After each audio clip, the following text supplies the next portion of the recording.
સાહેબ એક આવેદન લઈને આવેલા છે.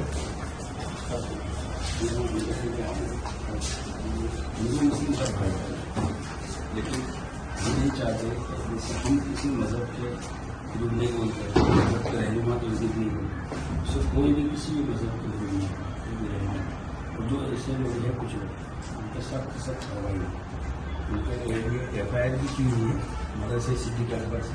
आपसे गुजारिश है कि इस पर कार्रवाई भी करें, ऐसा कोई काम ना होगा. ये जो हिंदू सरकार जो अमन शांति को भावना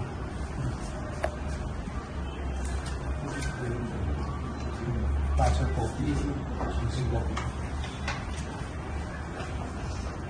ખાસ સાહેબ રિક્વેસ્ટ એટલી છે કે એવા લોકો ગમે તે ધર્મ વિશે ગમે ત્યારે એમફેલ બોલતા હોય, જો એ લોકોને રોકવામાં ના આવે તો દેશની અંદર એકતા અને અખંડિતતા ભંગ થયું છે. આપણા દેશમાં લગભગ 1800 જાતિના લોકો રહે છે અને અલગ અલગ ભાષા અલગ અલગ ધર્મ પાળે છે.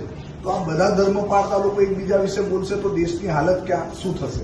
એટલે અમારી રિક્વેસ્ટ એટલી છે કે આવા લોકો સામે કોઈ પણ હોય એનો ધર્મ ના જોવામાં આવે, એના વિરુદ્ધ પગલાં લેવામાં આવે. અમે અહીંયા બિલકુલ શાંતિપ્રિય રીતે આવ્યા છે, કોઈ સૂત્રોચ્ચાર વિના. ફક્ત અમે ન્યાય કે ભાઈ આવા લોકો ભવિષ્યમાં ફરી આવા કોઈ ઊભા ના થાય એમને ડામવા ખૂબ જરૂરી છે. એટલે આપ સાહેબ સમક્ષ આવીને રજૂઆત કરીએ છીએ કે ભાઈ એના અંદર જે કંઈ કાયદેસરના પગલાં લેવાના હોય આપ શ્રી લો.